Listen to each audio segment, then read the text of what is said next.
The thing must leave. You can speak without fear. Our pet doesn't understand your language. Get out! It understands. Activate silence. What is the Emperor's message? He will strengthen your hand. With his Sardakor army. It must never be known. There's no satellites over Arrakis. The Atreides would die in the dark. On that matter, Duke Leto Atreides means nothing to our order, but his wife is under our protection, and by extension, her son. Allow them the dignity of exile. House Harkonnen would never dream of violating the sanctity of your order. I give you my word, we would not harm them. If the Duke's son lives... No Atreides will live. My lord, you gave your word to the witch. Atreides. My lord, you gave your word to the witch, and she sees too much. I said I would not harm them, and I shall not. But Arrakis is Arrakis, and the desert takes the weak. My desert, my Arrakis, my ... Dune. Bwam. All right, our first intro. Yeah, nice job, man. That was incredible. I felt the need for the Hans Zimmer bwam or whatever that sound that he makes.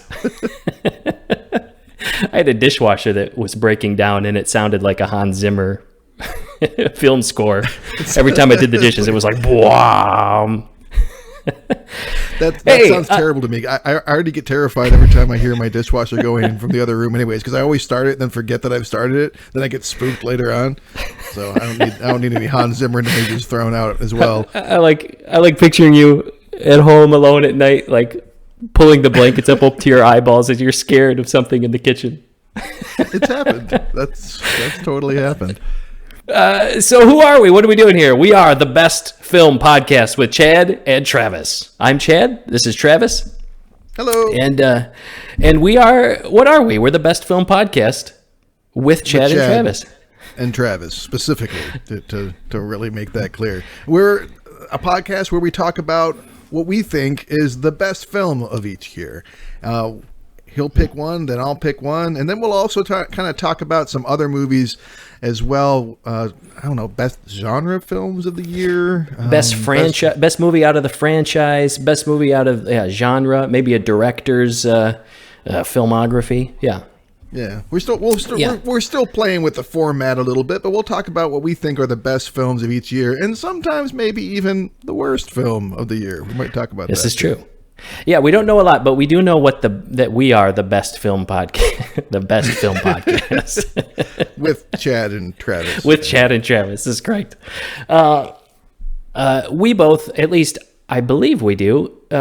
We try to see all of what are generally considered the best movies of the year.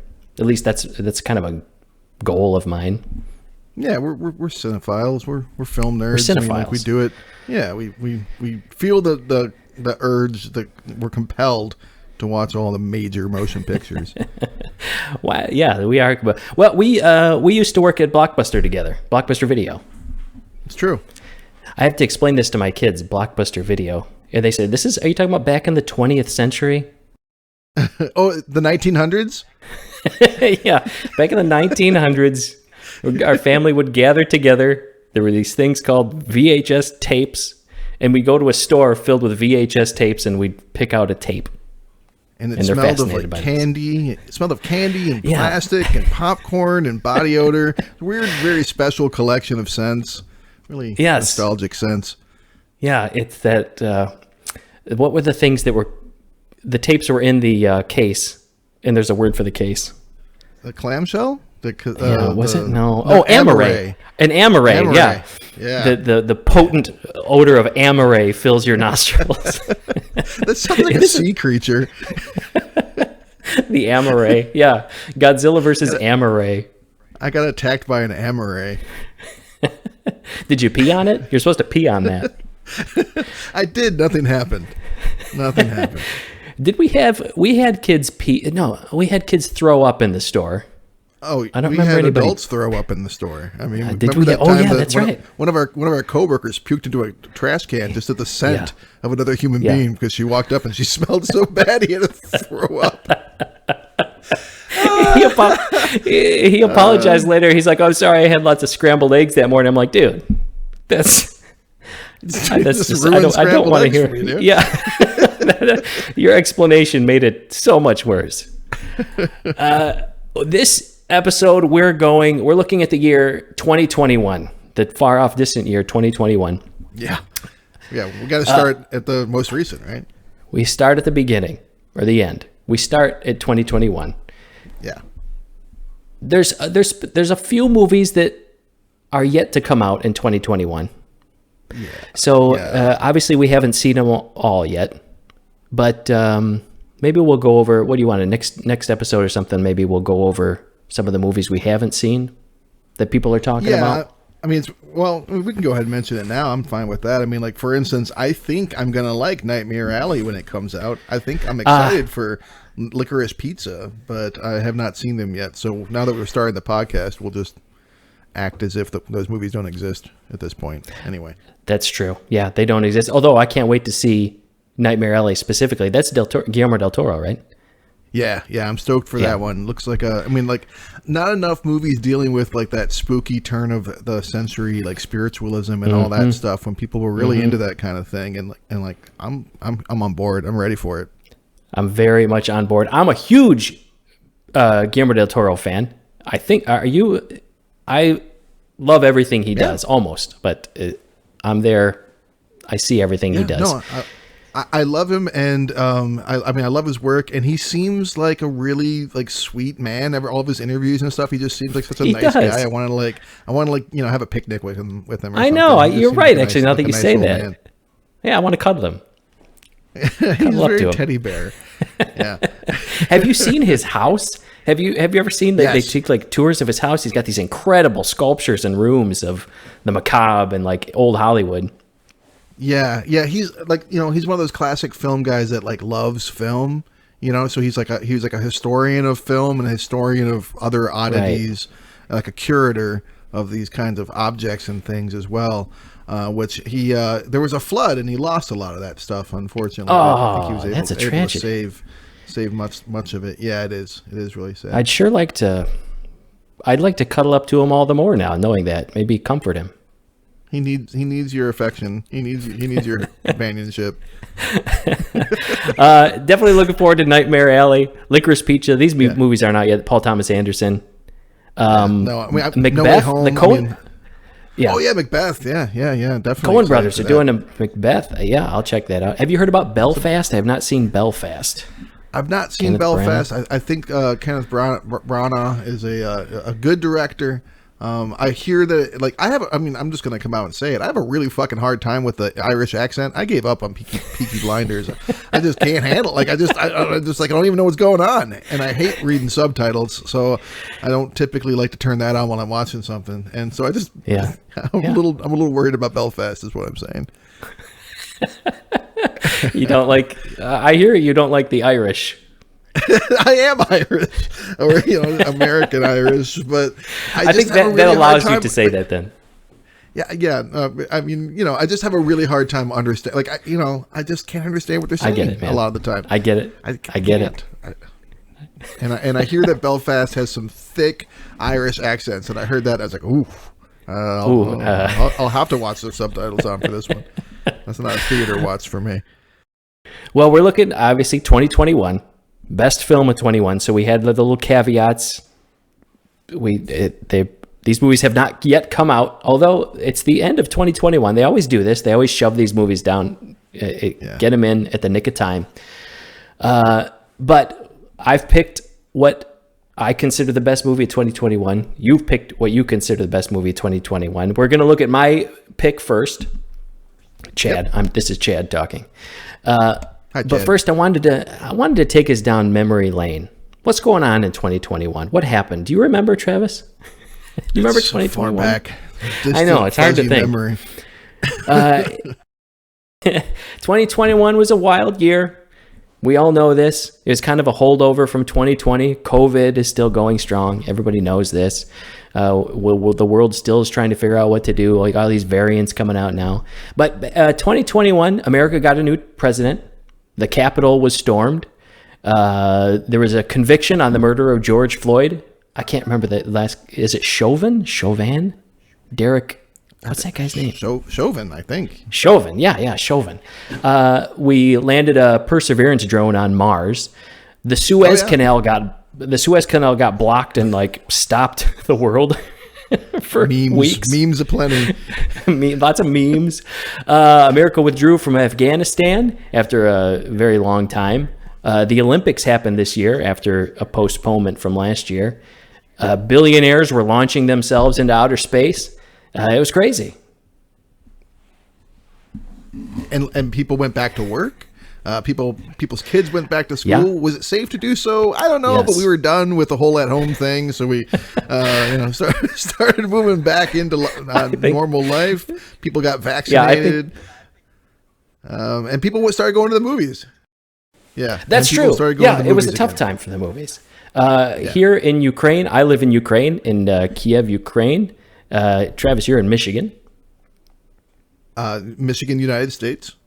Michigan, United States. Here in Ukraine, Russia's kind of, as we're recording this, I don't know what the news says about this in America, but like Russian troops are lining the border and nobody's sure what Putin's going to do. Yeah, I've been wondering about that. Literally. Go ahead. Any moment. I guess we don't know. It's all in Putin's hands, which is a strange place to be. But will we have to evacuate as American citizens? I don't know. Will we be attacked? I don't know. But there's apparently tons of troops on the border and plans for perhaps a Russian invasion. So what's the plan if that happens? Probably something that I shouldn't share on a podcast. But I'll be fine. Yeah. Okay. That's what I want. This is all we all want to know, that part. We don't need to get into the James Bond of it all. Okay. Right. Yeah, I'll be fine. I'm not here illegally or anything. I'm not here for any reason except for job responsibilities. So. Okay. All that to say, I'm not like a spy. Welcome to the first episode of the Best Film Podcast. One of our hosts isn't a spy. A spy. The jury's still out. It sounds really suspicious when I say I am not a spy. It's very convincing. I'm still stuck thinking about Putin's hands and how clammy they must be, and how I wouldn't want to be like touching them or in them in any way. Like, that they're like cold and damp. Ugh. Yeah, they're damp. I picture them rough, and I don't picture them damp. I picture them rough. But maybe, I don't know. Yeah, there's a lot of horseback riding and bear fighting. You're right. Right. Kind of yeah. I'm going to Google it. Putin's hand. What do Putin's hands feel like? If I Google Putin's hands, then I may not be safe. So I'm not going to do that. I'm not going to put that in my search history. In many different senses, you will no longer be safe. You said it's been a rough year for film in the sense that I don't think Hollywood knows what to do. Do we put movies in theaters? Do we not? We're in this weird transition period. Yeah, lots of films getting undercut, but financially speaking, by being released like in theaters and on HBO Max. But it's also kind of shown that judging movies by the box office maybe isn't the best way to judge their quality either. Maybe that point will be driven home to some folks that hadn't otherwise considered that. Interesting thought. Yeah, I think. For my pick, are we ready to get into this? I think we're more than ready. Let's do it. We're more than ready. We're ripe. For my pick, 2021, best film, 2021, I couldn't help myself. I had to pick this movie. I was looking forward to this movie for years. My pick is the movie Dune. I added a little pause in there to give some sense of dread or something. Suspense. Tension. Tension. My pick is Dune. I was going to say Denis Villeneuve. Why didn't I look up how to pronounce this guy's name beforehand? I meant to do that. Is it Denis Villeneuve? Villeneuve? Fuck. It's either it's one of two things. It's either Denis Villeneuve or Denis Villeneuve. I don't know which one it is. Denny. Wait, what do I say? I say Denny. I say deli pastrami. I say deli sandwich. No, I say Denis Villeneuve. But now I'm realizing that must be wrong too. I don't know. This guy, this Frenchman who makes movies. Let's just call him Denny. Well, he's our buddy Den, Big Den. He's Big Den. I'm a huge fan of Big Den. Big Den can do almost no wrong for me. I've loved Denis Villeneuve. Okay, I love Big Den. Going way back. To my mind, there's nobody no director working today that can bring a sense of atmosphere into his film that does a better job of that. Like there's just this. If I'm with these astronauts going into a spaceship in Arrival, let's say, like I can call up that sense of dread that I felt as we're entering that spaceship. And there's no dialogue, there's no anything, but in Arrival, as they're going in, there's just anticipation, fear, like there's this sense of like, I don't know, this numinous sense of like kind of awe or dread. And somehow he's able to bring these feelings up in his movies. And it's really powerful. I really like how he's able to do that. What do you feel about this guy? I mean, I think he's exceptionally... he's okay. He's not worth learning how to pronounce his name. He's, clearly, like, I'm going to say he's a very visual director, but I guess all of them are. But still, like, he's very much... you're getting big... I always think, like, big cinematic pieces, you know? I mean, like, you know, the stuff that he's done, for the most part, has been pretty... damn cinematic. I really like Prisoners. That's probably his least epic film, which I think is also one of his best. I haven't seen everything. I haven't seen Incendias, for instance. Oh man! But okay. But what I've seen, I respect. I like. I should have Googled pronunciation. I thought right before we started. I thought, oh yeah, find out how to pronounce Denis Villeneuve. In fact, I wrote myself a note. First thing to do. It says first thing, Villeneuve pronunciation? Question mark? No, I didn't look at that note. Whoopsie. Oh well. I watched Prisoners with Gyllenhaal, right? It was awesome, and I remember thinking like, going into the theater, this is maybe like a Hollywood, like maybe it's just gonna be some cheesy movie, but turns out no, this is like powerful, and this is way deeper than just like some Taken movie. I thought it was going to be like another Taken ripoff, like a Liam Neeson Taken ripoff. But no, it was really good. I went back and watched Incendies, and I have to recommend Incendies to you. I think you would love Incendies. It's so powerful. Every scene is just gut-wrenching, and it's really powerful. Watched Arrival, loved it. Blade Runner 2049 fell a little flat for me. I'm a huge Blade Runner fan, was very much looking forward to that sequel. Good. I mean, it looked great. Yeah.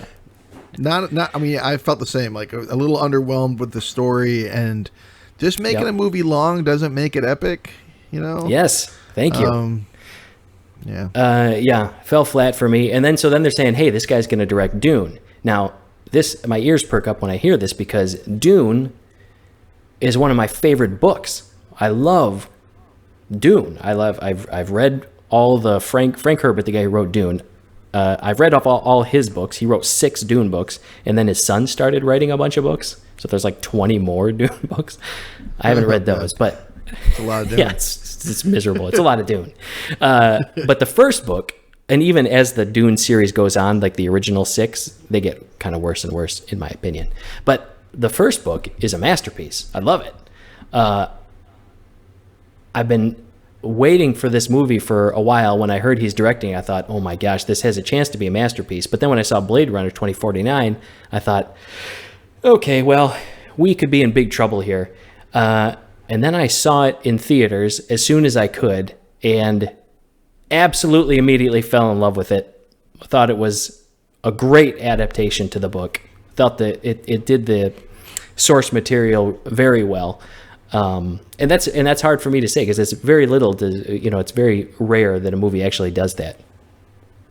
Does justice to the source material. Have you read Dune? You have not read Dune.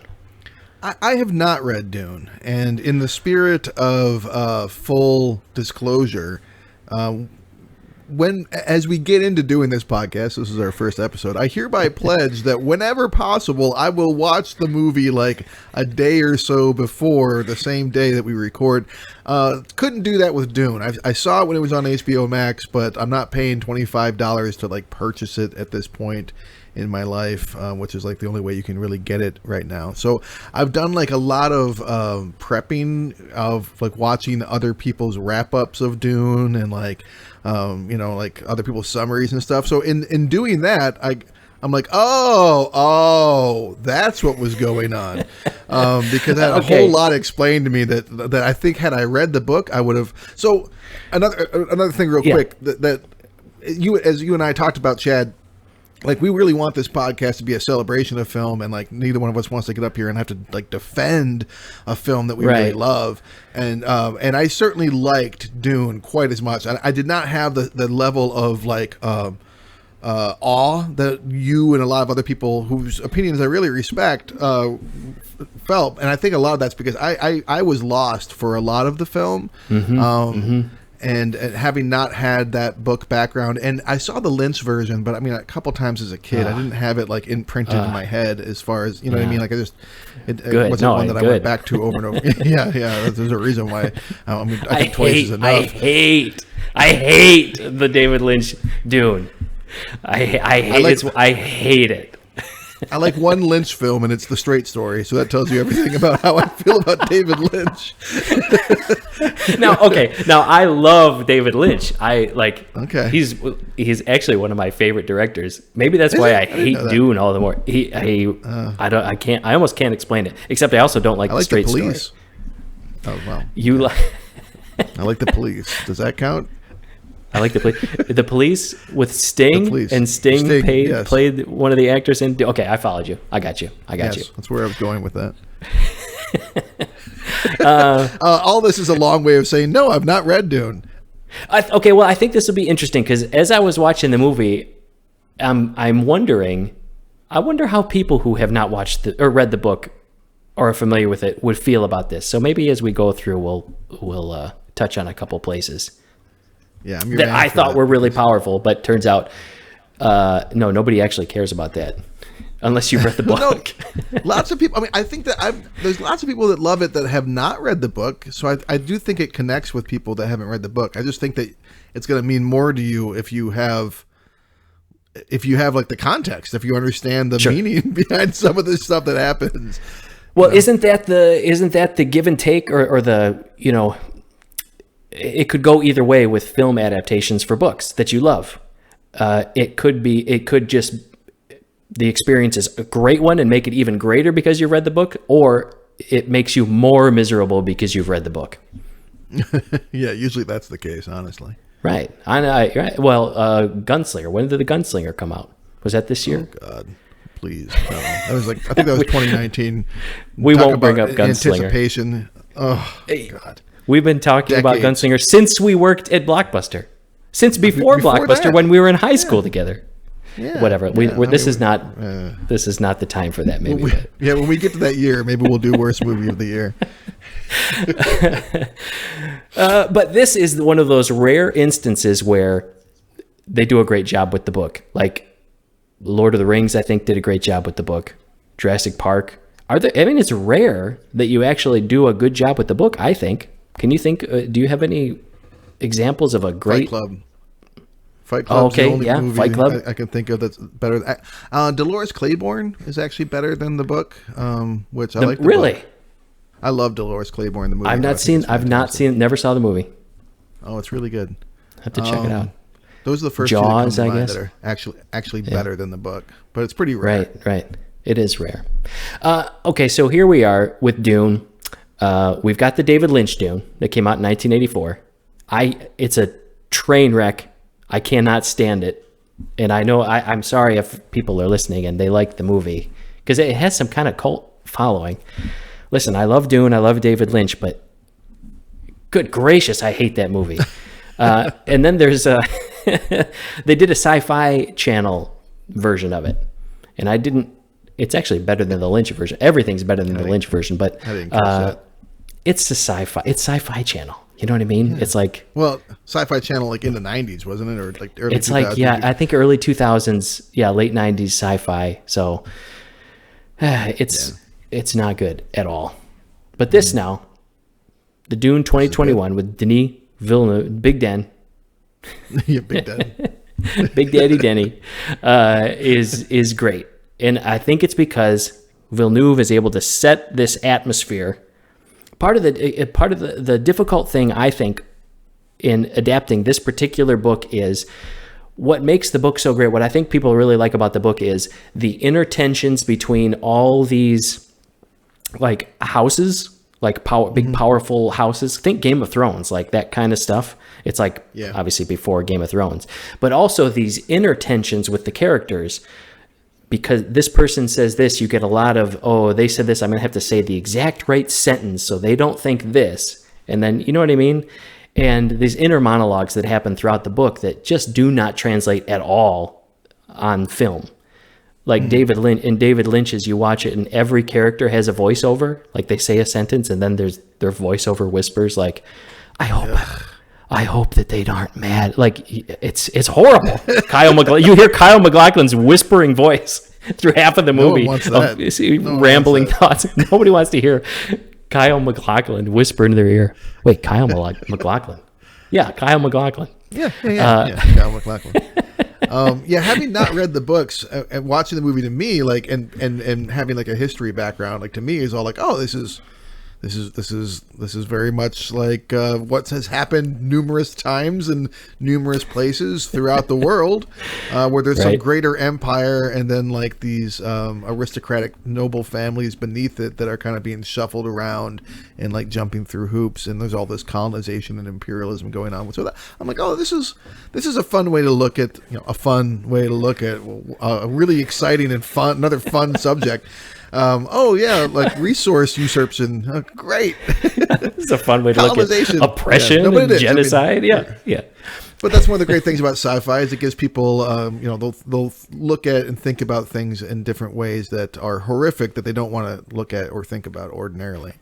Absolutely. That's one of the brilliant things about sci-fi. So Denis Villeneuve, Big Dan, opens up the movie and he...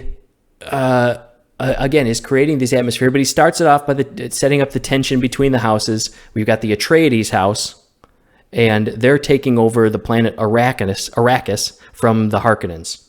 So the Harkonnens were controlling Arrakis, and we open with this voiceover. The only voiceover, thank the Lord, is in the very beginning, because I hate voiceover, and the other Dune was full of it, that the Harkonnens are leaving, and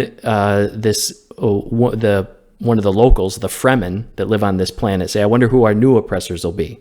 So for them, it's just same old thing, different house. And then we can meet the Atreides. This is Zendaya's big moment. She's like, I guess so. Yeah. She's not in, yeah. And then she's not. Well, we'll get into that, I guess, but because the movie is not the whole book, it's just part one. Right. Dune Part 1. And when they made it, they weren't sure if they were going to do a Part 2. They were going to see how the movie did. Blows my mind. Absolutely blows my mind. That's reality. But they got it greenlit. I think it's greenlit. They're going to do a second one. Yeah, it's benefit. There might be more than a second one. There are Dune 2, 3. Hopefully it doesn't go the way of, The Hobbit. They just made a bunch of, just draw it out for the sake of drawing it out. Hopefully not, but we'll see. Hopefully not. They're taking over the planet. The Atreides house are taking over the planet Arrakis. And this planet's important because it's got this thing called spice. And spice is important because spice is how we do space travel here in the future. And it also does a whole bunch of other things. It kind of awakens the human psyche. So the people like the Spacing Guild take this stuff and they can navigate interstellar travel, which nobody can do unless unless they have this spice. But it also affects everybody's awareness. It like awakens like prescience in people. They're able to see outcomes of things and like kind of calculate it in their head. And whoever takes the stuff gets you're hooked on it, which I don't think the movie. I'm not sure if the movie really touched on it all, except to say that spice. Yeah, I might be confused. I mean, I know that's in the book, so I may be reading that into the movie. The important thing is the spice is like oil. You know what I mean? Like it's like this is what's allowing the world to run, or not the world. It's allowing this intergalactic empire to run, and it's only found on this one planet. That's why everybody wants this planet, or why this planet's so important. And then we meet this kid Paul Atreides, who is being trained. He's the successor to the Atreides throne, and he's fighting with Gurney Halleck, who's the character played by Josh Brolin. And they have these, and we're setting up the universe here in the early part of the movie where, okay, now we understand how space travel works, and now people have to fight with knives because they have this like protection on, you know what I mean, like this shielding on. And then we meet these kind of witch type ladies, these Bene Gesserits, and they do their own thing too. But these early scenes are all just setting up the universe. You know what I mean? Without trying to give you a plot dump. Yeah, a lot of world building happening. World building is the word. How did that feel to you? Did that feel like, okay, yeah, we get it. Like, you know, when you watch a movie and they say, as you know, we have been the rulers of this planet for 30 years. And you're like, okay. Did it feel like an exposition dump? Did it feel like that? No, I wouldn't say that's that it good. did. I mean, I think that, like, I mean, it felt like the beginning of a movie, which you are learning what's going on. I don't think that this movie suffers from hand feeding its audience too much. If anything, maybe a little bit the other way around. The opposite. Yeah. That was one of the things I wanted to ask because I know the background. And so for me, it was hard to suss out the difference, because I'm like, when I see something, I'm like, oh yeah, that's that part in the book.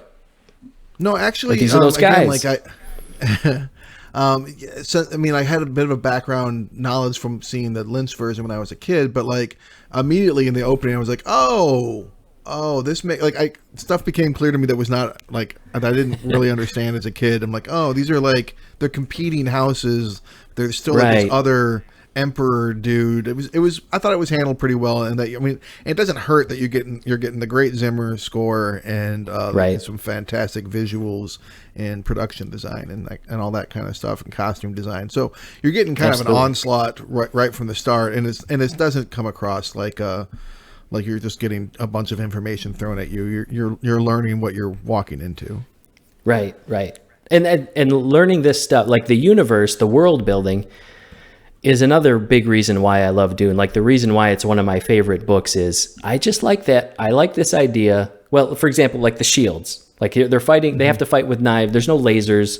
There's no guns, or like there's things that are kind of like guns, but they have these protective shields, so you don't need guns. What's that? Why is there no guns or lasers in the future? Because those shields will repel them all, like those body shields.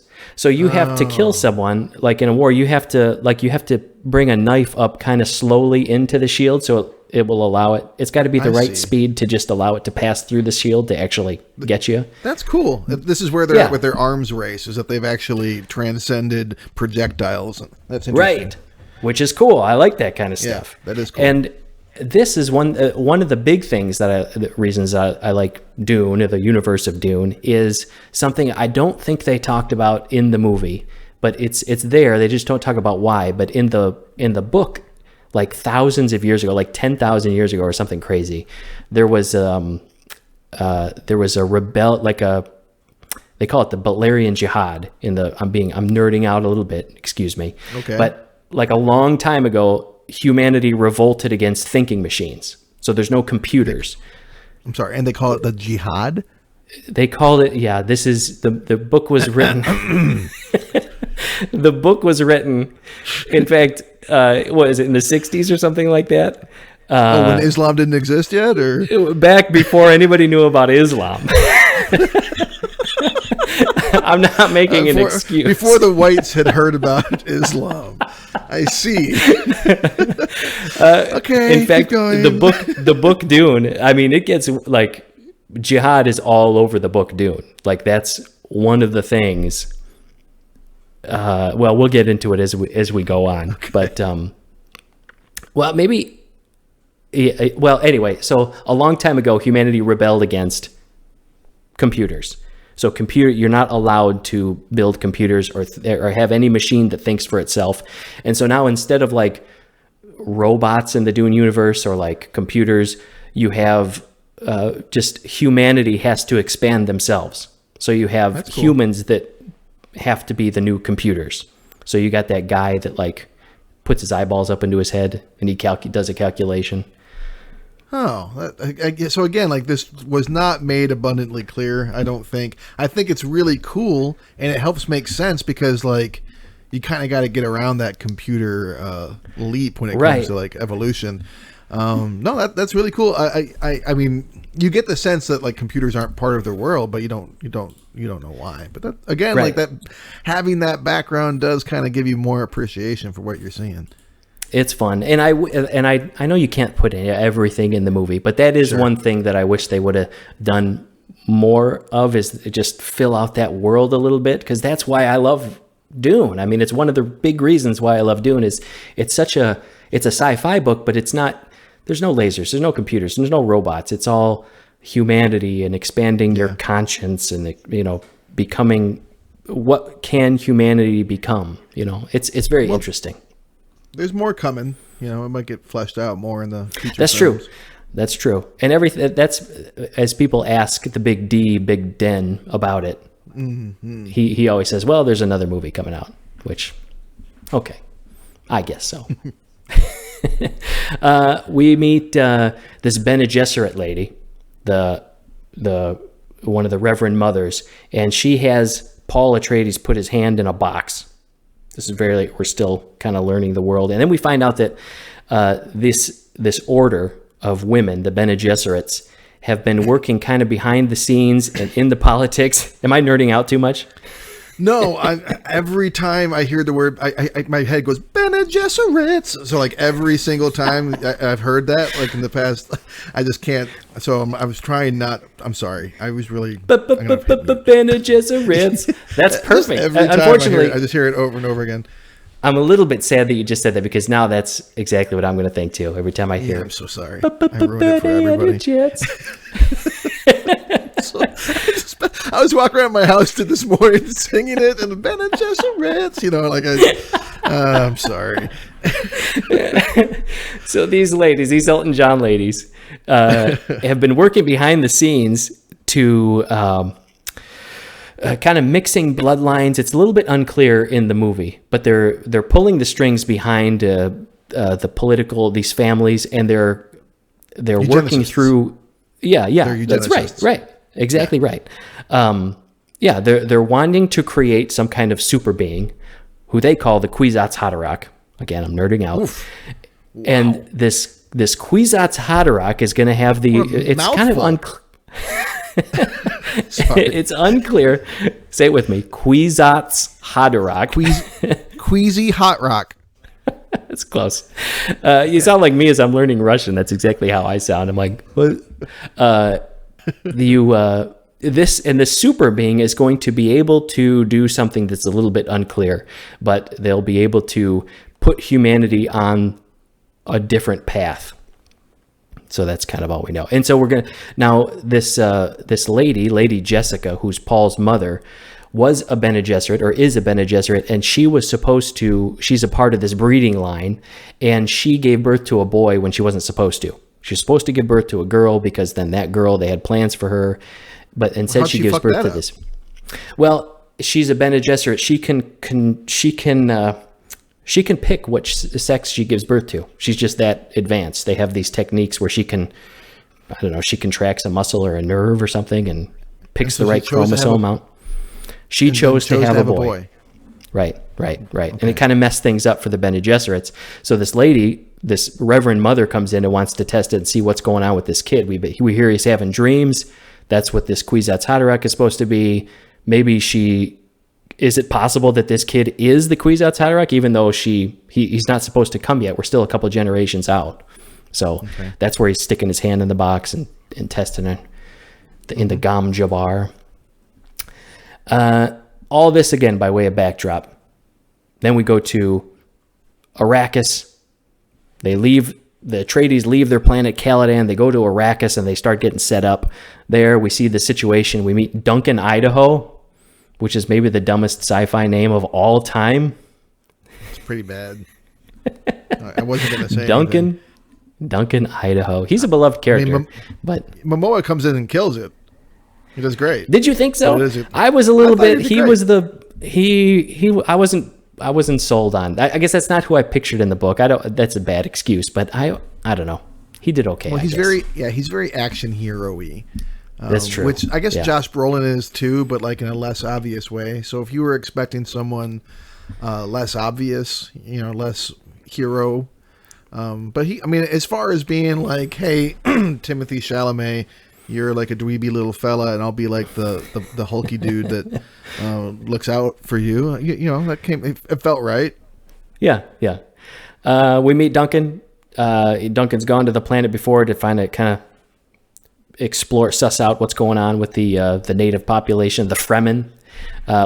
We meet the Fremen. We meet Liet Kynes, who's the Imperial planetologist, who's played by a woman in this movie. In the book, he's a dude, but it doesn't matter. And then we meet Stilgar, Javier Bardem, who's one of the leaders of the Fremen, one of their like local. They call him a Sietch. So he's one of the leaders of the local Sietches. And so there's a cool scene is like a community? Yeah. So he's the leader of Sietch Tabor, or Tabor. In the book, I always said Tabor in my head. So I guess we'll find out how you're supposed to pronounce it in the next movie. Okay, I'll wait. But that's Javier Bardem. He comes in and spits on the ground, and everyone's like, "Whoa, what a grave disgrace." But no, spitting is a sign of honor because it's my bodily fluids, which are very precious, and I'm giving them. Right. Which I thought that was cool. You get a sense of like how cultures can be different, and like how things get confused, and realistic. Yeah. There's a ton of that stuff in the book. It's another thing where I wish there was a little bit more of that. There's a ton of like this misunderstanding things because of and here's the one. It sounds like I don't like this movie, but like I love this movie, obviously. In the book, there's a ton about how dangerous this planet is and how precious water is. And there's a lot also with this Liet Kynes lady in the movie, the planetologist, where it's her goal is to she wants to like reform the planet. She wants there to be, and we see this near the end of the movie where we go into her kind of little study chamber or whatever, but she wants to bring water and plant life and all these things to Arrakis. But meanwhile, the Empire doesn't want that because they need this spice that's on.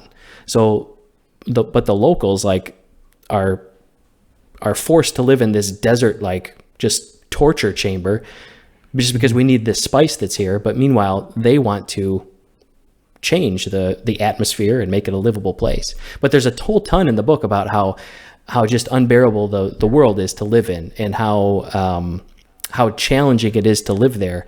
And I didn't get that a lot in the movie. I wish they had a little bit more of that, where, boy, this is a deadly place. If you're outside for a little bit, you're going to be in big trouble because you need to retain every ounce of moisture that your body is giving off.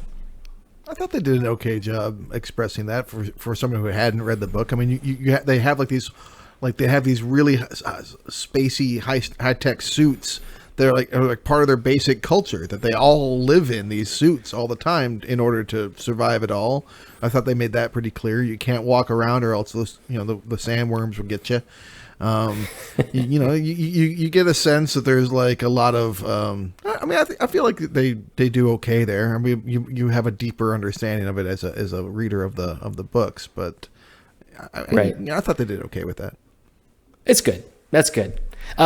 And in that clash of cultures, like what it's like to live on this planet and what that might mean, like there's all these parts in the book, and maybe it'll be in the second one, so I don't want to spoil the second book, but where they have to reclaim the water from the dead, but then the outside cultures think that what a horrific practice. But then, no, this culture, no, that's an honor. Like this person would want their family to survive. So yeah, use up my bodily fluids or whatever if I'm dead. But anyway, stuff like that, where these cultures clash. There's a lot of that stuff in the book. But these new everybody's maybe suspicious of this new Atreides family. But early on, we realized maybe these people are a little bit different. There's a spice harvester in the desert. They go out to check it out, and then there's a sandworm that's coming to attack. So they're trying to lift this harvester out of the desert, and something breaks, and the Duke Leto, the leader of the Atreides house, puts himself and his family in serious danger to rescue the people. He says, forget the spice, get the people out of there. And we start to think maybe these people are a little different. Like maybe this is these guys are going to be the good guys. These are here nice rich on this people. planet. These are the nice I'll just say white people. Aristocrats. Yeah. Right. And as they're getting rescued there off of the sand harvester, we get a glimpse of the just immensity of these sandworms, which are really cool. I mean, yeah, sandworms are just cool. I don't know what we can say about it cinematographically, but I mean, they did a good job with it. I mean, they made them enormous, which I like that they're like, bigger than blue whales. I mean, they're huge. Yeah. And I like how the sand, they liquefy the sand as they go through with the vibrations and stuff. I thought that was really cool. In the midst of all this, Paul is inhaling some of this spice, and he's starting to have these, his subconscious or whatever is starting to awaken. He's having these visions now, kind of these grand visions. Yeah. I don't know how clear that came across, but it was because he's got all this spice. Was not clear. So that's, I mean, I know that the spice is causing visions. I definitely understood that. Yeah. The thing that I really wrestled with in the movie, since we're kind of getting to it now, that was cleared up for me by listening to other people's breakdowns on YouTube, is that that these premonitions that he's having are not set. Which I'm on board with that. I just didn't understand that's what was happening. So I was just, especially by the end of the film, extremely confused how these people are clearly really important and going to be showing up later in the next movie or something, and they die, and I'm just wait a minute.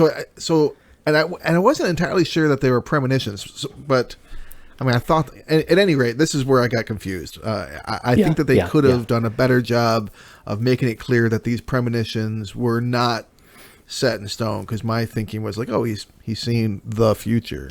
Yeah. So the idea is he's seeing possible, like you said, here's all the different paths laid out. And what do I have to do now to get on this path? Like when Doctor Strange looks and sees all the futures in Infinity War or whatever. He's like, okay, there's one path where... It felt a little bit more like when Superman or when Batman sees the future in alternate future in Justice League, where you're like, what the fuck is happening? Right.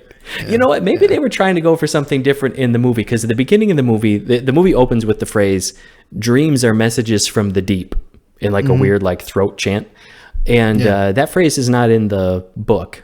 The idea is in the book, but I just wondered if that's Denis Villeneuve's take on if he's trying to go for something different with dreams or something like that. But the idea is there. I don't want to say it's not there, but that phrase isn't in the book. I know when the movie was coming out, this problematic, is the phrase problematic? But the problematic, the idea of the white savior. Do you know what I mean? Here is, it's almost like it's a trope, obviously, at this point, but the chosen one. It's male, right. The chosen one comes, and he's going to free these people from, they couldn't figure it out, but here's a guy, he's going to figure it out for them and lead them to salvation or whatever. It's iffy. It's problematic.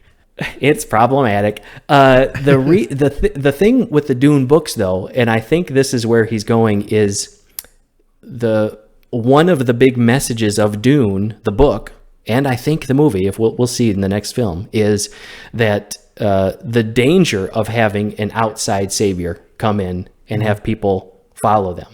Because Paul's getting these visions of like, in the book, jihad is the word that is used. He's getting this vision of, I'm going to start a bloodbath and just take over this planet, take over the Imperium. And in the movie, we start seeing this too, where Paul's like, he's this young kid, and I think his mom is afraid of him too. Like, this is a dangerous, we've got to, things are rife for disaster here. And I think she knows it. His mom knows it in the book, because every time he does stuff, she's not happy about it. She's like, oh boy, I've set things in motion here that are going to cause disaster later on. And the book is, one of the big messages of the book, like I said, is this is a really dangerous thing to happen. For an outsider to come in and try to impose their own thing and lead these people out somewhere, it causes a lot of bloodshed. It's kind of heady themes. Yeah, very. And it's cool if that's where it's going to go. And actually, I would expect that at this point, like in society, right, in our culture, for that to be where it goes. I didn't necessarily get that from the movie. I didn't, but again, I didn't understand what was going on with the flash or the flash forwards or right. What, I mean, right. I just there's just like moving images that I dully comprehended. One of the reasons I hate the Dune David Lynch movie is at the end of the Dune David Lynch movie, Kyle MacLachlan comes up and he's the classic, I'm awesome, right, and this is a right, good thing that I've done. In the book, right, it's billions of people are going to end up dead. Like there's going to be a war that he's going to start that's going to be a disaster. All because of this idea of like the white, it doesn't say white savior, but because of this idea. So it's if it's done right, in my opinion, it's supposed to be a warning against that kind of thing. But I guess time will tell. Yeah, and people weren't ready for that then with the Lynch movie. I don't think that people, at least in our culture, we're not ready for it. Sure. Now I think they are. I hope so.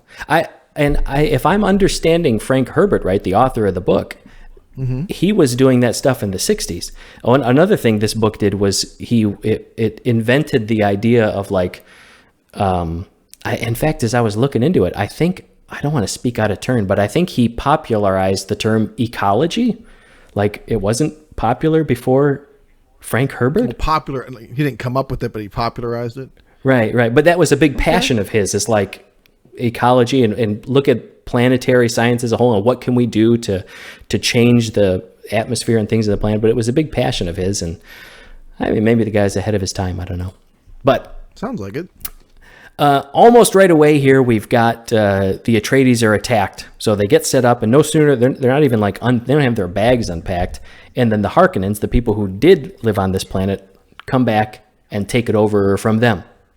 And it turned out that there was a betrayer in their house. Their Dr. Yui betrayed them, and so wait, and this is the guy that sent the I want to say tracker jacker every time. I know that's wrong. The hunter killer, right? The hunter killer. Oh, well, that was part of it. I guess that was part of them getting set up. That's where you can tell. Oh, something's not right here. Yeah, there's a hunter seeker, I think, and hunter seeker. Okay. Yeah, it drills through the wall, and there was a leftover Harkonnen spy that's been in the walls for a while. But Paul's able. That was really cool. Outdo it. Did you like that part? That was really cool. Oh, I thought that scene was great. I thought it was one of the coolest scenes. I mean, it definitely reminded me a lot of like Padme and the little snaky things. Yeah. In Phantom Menace, but done in a much better way. I thought it was cool. I thought it was really. I thought it was. I mean, that and the other scene you described, where they're like trying to save the guys from the collapsing spice. Oh yeah. I thought those were the two strongest scenes in the movie for me. Oh, no kidding. I thought the hunter-seeker thing, I was like, that's kind of, I don't know. Like, it didn't seem like Paul did much to get away from it. Like, it seemed kind of easy for him to evade it, but well, yes, I'm glad that's true. It did seem very easy for him to evade, but I got the sense that it wouldn't have been for most people. Yeah, that's the idea. He uses his training, his Jedi training. The Force. He uses the Force. The Atreides are like, in the course of what felt to me like 5-10 minutes, totally destroyed. And it turns out the Harkonnens had help from the Emperor's troops. So the Emperor... I don't know where I got confused. Like, why would that... I mean, so I'm guessing we'll get into the Emperor in the second movie. We should. She is a big... They are a big part of the story, right? Okay. Because to me, I was like, why would they bring the Atreides in just to... Like, it didn't make sense. Like, why would... I didn't understand this whole plot. This is one, again, I did say this before, but this is like the background of the political intrigue. You can't put everything in the movie, but I wish it would have been better. So they hinted on it here and there, but I really think you probably have to have read the book to pick up on it. The Atreides, the House Atreides has been growing in power and influence, and everybody likes them, and their military is growing stronger. And so they're a threat to the Emperor. The Emperor is getting threatened by them. So he orders them to get Arrakis, knowing that the Harkonnens will not let that stand. And not only that, but the Emperor also supports the Harkonnens by giving him their military, the Sardaukar. It was a way to just piss off the Harkonnens and get them involved and taking out the Atreides. Give an excuse for the Harkonnens and get the Atreides out of there and meanwhile do it, maybe, if I can say, diplomatically, not... You know what I mean? So it looked like there was a reason. Because my question is, like, if you wanted to smite them, why not just smite them? Why not use the Harkonnen to do it? Like, why do you have to, like, do this whole pretense of giving them Arrakis? You know what I mean? Like, that's because I understood that they were the threat, but I didn't understand, like, this whole bait and switch thing with Arrakis. That's the reason. That's what, like, right now in Ukraine, we talked about Ukraine and Russia. I've heard of it. The Russian newspapers will say, even they did it today. Ukraine has invaded airspace, or we found a Ukrainian spy, or we found this plot that the Ukrainians were doing. Like, it's all this that they keep throwing out this stuff that is just going to give them some kind of excuse. Do you know what I mean? But it's all this kind of just nonsense. And it's something similar is happening here. But the Emperor wants the Atreides out because they're getting... It's all pretense. Yeah, exactly right. Okay. And they have the Sardaukar army who... Sardaukar. I really butchered it earlier. Sardaukar. And this is what's his nuts? Not Drax. He's got a real name. Dave Bautista. This is Dave Bautista, right? No. Is he a Sardaukar? No. Shit. No, he's a Harkonnen. All right. Wait, is Sardaukar a different house? I thought the Sardaukar were like people that worked for the Harkonnen. Okay, so we've got we've got the Atreides. Fuck. Yeah. Okay. They're like the Lion House of Atreides, right? It's not to the level of Game of Thrones, but it's almost there. You got the Atreides, who are the good guys, and they've got their army. You've got the Harkonnens, who are on Arrakis, and it's Stellan Skarsgård, who's like the Colonel Kurtz meets a stubbed pinky toe. If he was melting. You turn the candle out. Yeah. A melting Colonel Kurtz. And his son is Dave Bautista. Okay. That's his son. Or his nephew. It's his nephew. I'm sorry. But he's a Harkonnen. That sounds right. Yeah. He's a Harkonnen. Yeah. Beast Raban. And he's kind of... Beast. His name's Beast? Beast. Okay. Beast Raban. I don't know if that's an epithet, but that's what he goes by. Beast Raban. So he's he's the one in charge of Arrakis before the Atreides got there, and he's put in charge after. And his job is to make everybody on Arrakis miserable, exterminate the Fremen, get rid of these people. We just want the spice. He makes conditions miserable. He's a horrible person. The Sardaukar are the Emperor's army. We'll meet the Emperor later, but he's House Carino, and he's got the cool people with the Mysterio masks. No, they don't have Mysterio masks. Those are the Spacing Guild. Well, if I'm thinking, Mysterio mask is Spacing Guild. We'll meet them maybe later. The same people? Okay. So Sardaukar are they're the throat singers. Okay. These are the we do need a flowchart. Yeah. Those guys. They're putting the human sacrifice blood on their forehead in that scene. Okay.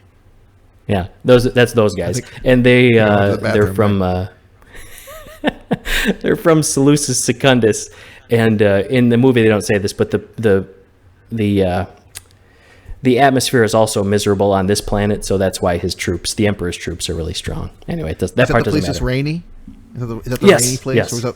Yeah. I thought that was cool because you get the sense that like they have too much, right? I thought that was cool because like Dune is like suffering. There's not enough water, but this place is suffering from excess. It's funny you say that because that's in the book. That's the point is like the Fremen are tough because the situation on Arrakis is tough. So it breeds tough people. Same thing with the Sardaukar army in a different way. But yeah, so that's actually exactly right. But yeah, that's Colonel Kurtz gets these shock troops from the Emperor. But okay, that's the scene we recreated in the beginning. Is the Reverend Mother telling Baron Harkonnen, hey, the Emperor is going to give you the troops, but nobody can know about this. Yeah. Wait. Another big difference in the book. Go ahead. David Dastmalchian's death, right? Dastmalchian dies, and like the whole where he's like dripping from the ceiling. He's in the corner like a big bug that's been stuck there. Yeah. That's the next scene. Yeah. So the doctor betrays the Atreides, but he says, "Well, I'll give you this tooth. There's poison tooth." Fuck. I'm sorry. Yeah. All right.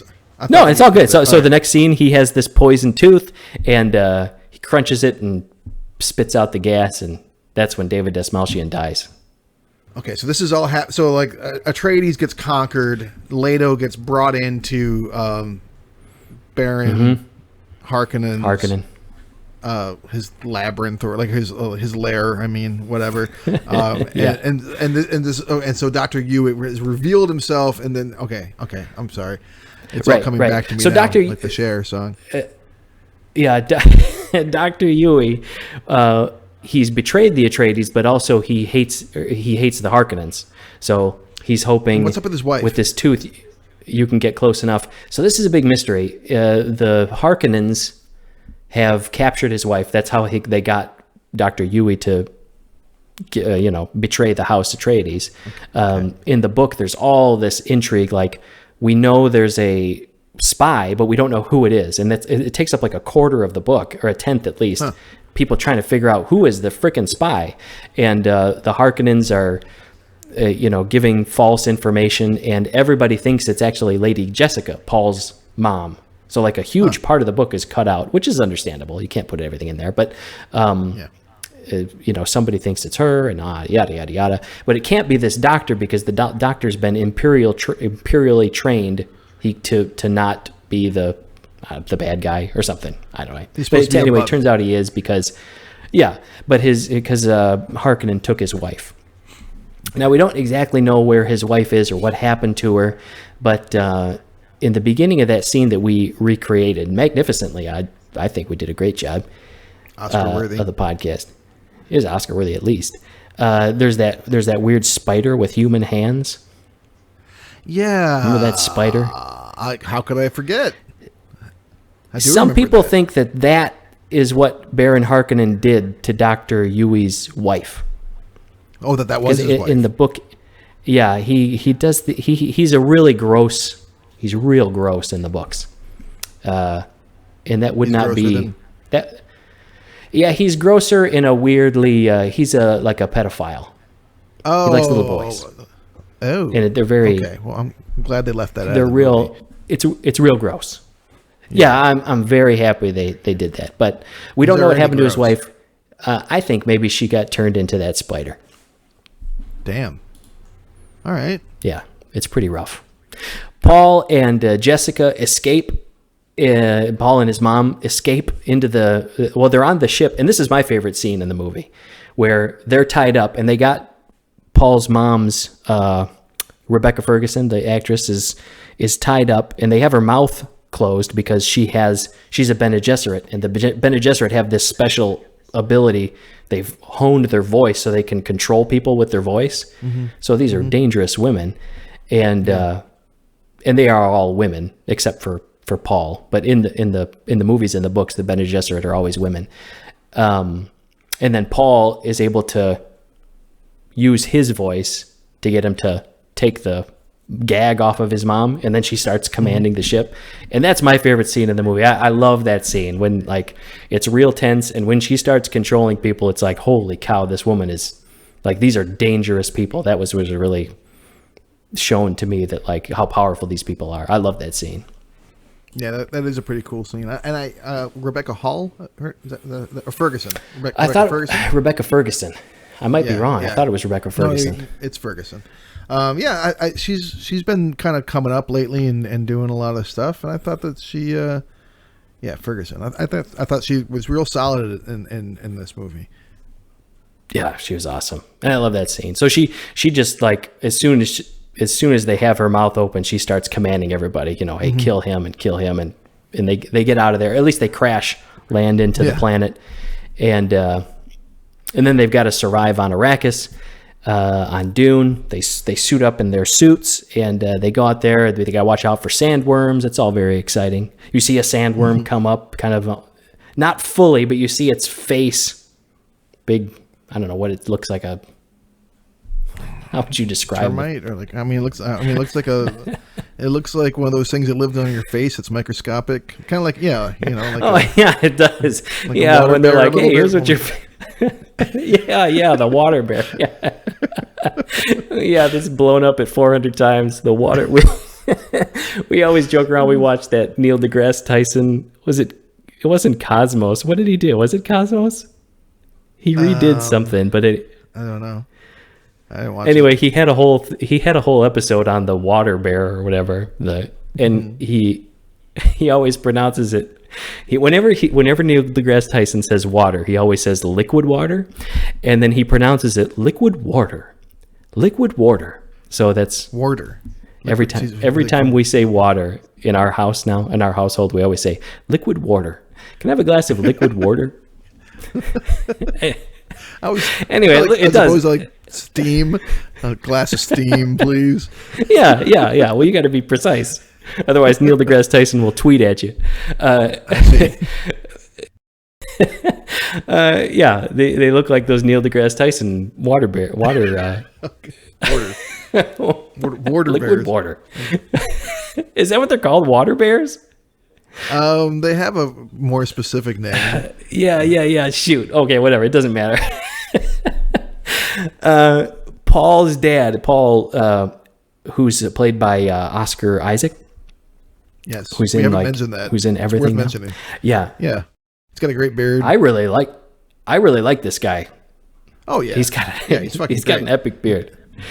I'm excited that he's Moon Knight. He's gonna kill it as Moon Knight, I'm sure. Oh, interesting. I didn't know that. Yeah, he's playing Moon Knight. Did you see Card Counter this year? No, I love me some Paul Schrader. It's really high on my list of things to check out soon. I should do that. Check it out. Yeah. It's not as good as First Reformed, but it's First Reformed-ish. I think that First Reformed is probably going to be. I mean, Schrader has a really great career, but I think he's going to have a hard time topping that movie. Yeah. Anyway, he's awesome in that movie. His dad he's the father of Paul Atreides, Duke Leto Atreides, and he talked before they got to Arrakis about the importance of desert power. He doesn't care about the spice. He does care about the spice, but he recognizes he's got a powerful, not just army, but he's got power here on Arrakis in the people of Arrakis. Like, he recognizes there's power in the people, and nobody else sees that. Everybody in the universe just cares about the spice. But he realizes, no, we've got power here in the locals. And Paul remembers this, and he is going to, as he meets up with the Fremen after they escape the sandworm, he's going to use these people to, well, we'll see, I guess, what he's going to use them for. Before this, though, and I don't know, they mentioned this in the movie, but it wasn't that clear. The Bene Gesserits, these witch ladies, they've for thousands of years have been seeding the galaxy with like prophecies to help with their breeding plan. So they've been on Arrakis thousands of years before, and they've been feeding prophecies into the local cultures of all these planets. And is that where that's coming from? So I didn't realize that. Yeah. So when the Fremen are like, oh, this is the guy. Yeah. He's not. We're not supposed to think of him as the actual guy from prophecy. We're supposed to realize, at least in the book, this is all part of the Bene Gesserit's scheming over thousands of years, that when this person comes to this planet, or really any planet, people will recognize what we've been doing and hail him as a savior. So even them hailing him as savior, I think Frank Herbert is like problematizing that idea as well. Like, even that was manipulation. Even the religion has been this manipulation from thousands of years ago. But we'll see in the next movie what Paul does with this, kind of, I don't know. We'll see what it looks like. Is it going to be blind loyalty or like religious fervor? That's what happens in the book. So, and it ends on the movie just kind of ends. But right before that, he fights one of the Fremen who he dishonored.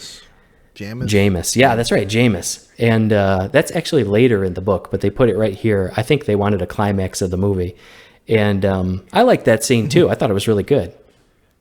I thought it was really good, but again, this is where I was most baffled, because I'm like, wait, this guy's going to teach him all this stuff, and then like it turns out that he did teach him the stuff, but like in an alternate future that didn't happen, so he learned this stuff even though he didn't actually experience it with the dude. I don't know. This is what someone else told me on the internets. But like, because I ended the movie, I'm like, what in the fuck? How do they just kill this guy who they've clearly set up to be one of the most important characters? So I was really, really bad. You talk about the Jameis guy. Yeah, Jameis. Because like throughout the movie, like he's having these premonitions about him, and Jameis is like teaching him stuff and like helping him and like doing all this stuff in the future. I see. Yeah.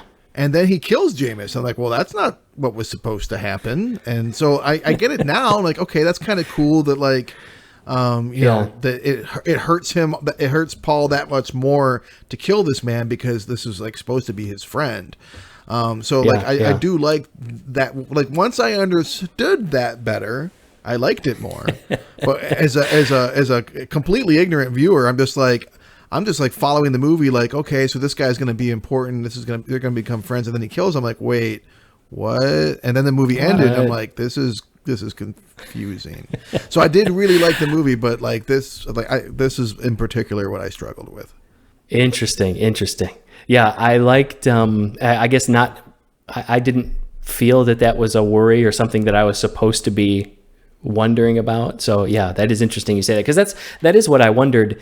There was a couple times in the movie theater, I was with my wife Crystal and my son Carson, and I thought, I wonder how are they liking this? Or do they, you know what I mean? Do they understand? Yeah. And after the movie, I was like, hey, what'd you guys think about that? And they both liked it, but they, probably didn't understand.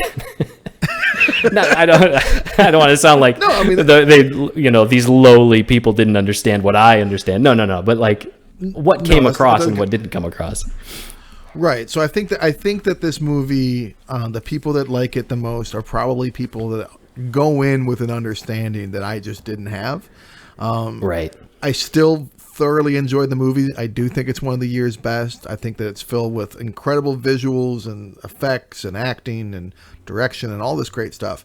I like it. I mean, I like having a movie that I have to think about. Like I don't necessarily need everything, sugar coated.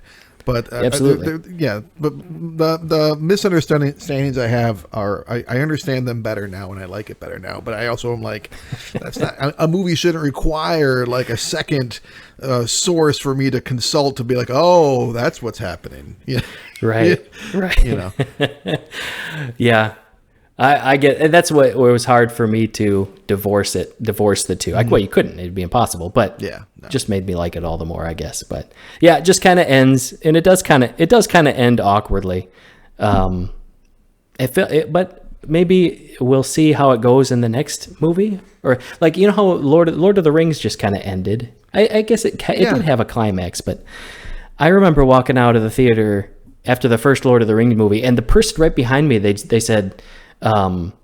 That's how it, like, I remember, I didn't know who it was, but they were upset it just ended, and they said they didn't even do anything in the movie.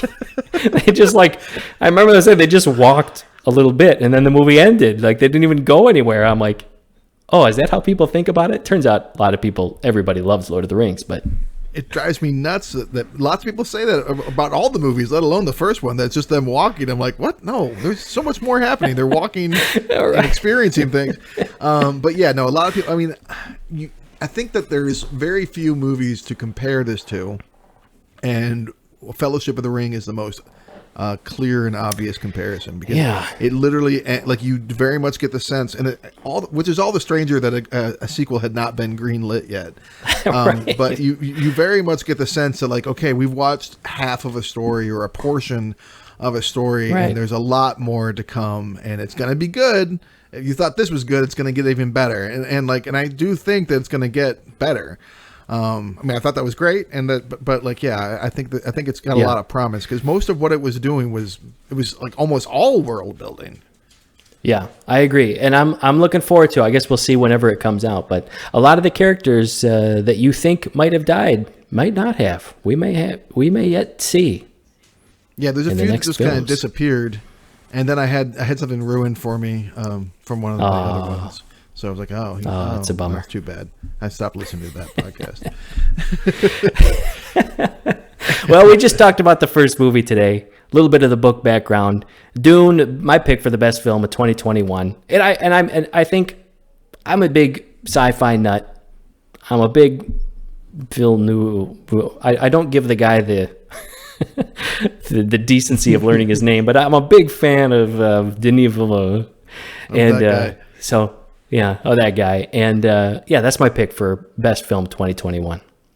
Fantastic, man. I'm really happy to have gone through our first full episode talking about our first movie of 2021 together. Here we are. We're starting a whole new journey. It's like the end of Lord of the Rings or Dune. What's next? We just can't wait to see what's next.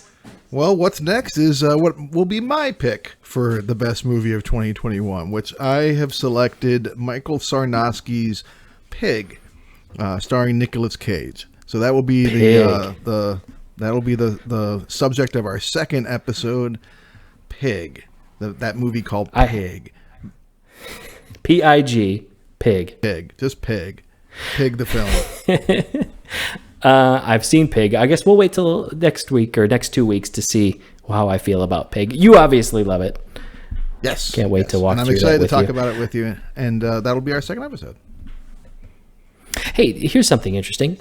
So we tell our kids, what's a pig say? And we say oink, oink, right? Everybody knows pig says oink. They don't say, in Ukraine, they don't say pig says oink. Yeah. Pig says hru, hru here. Hru, hru, hru. Hru. Yeah, that's weird. Like, So there you go. A little fun fact for you. Yeah, neither one's accurate. Neither one. Pigs don't say. Yeah, pigs don't say. I was talking to someone here, and they're like, I'm like, what? That's not what a pig says. And they say, what do you think? I said oink, and they're like, what? Like, oink is way further off than hru. That's like you just walked into his house and spit on his floor. Well, hey, man, I'm looking forward to Pig. All right. I'm looking forward to continuing to discover and explore the best films of each year with you. Absolutely, man. Some people give their opinions on the best film, but we're giving you the actual best films. At least of what we watched that year. That's right. That's right. Yeah. All right, man. That's what we can do. All right. Well, thank you. Thank you, everybody, for listening, for checking us out for our first episode. Keep an ear and an eye out. We'll have more. Hru, hru, hru.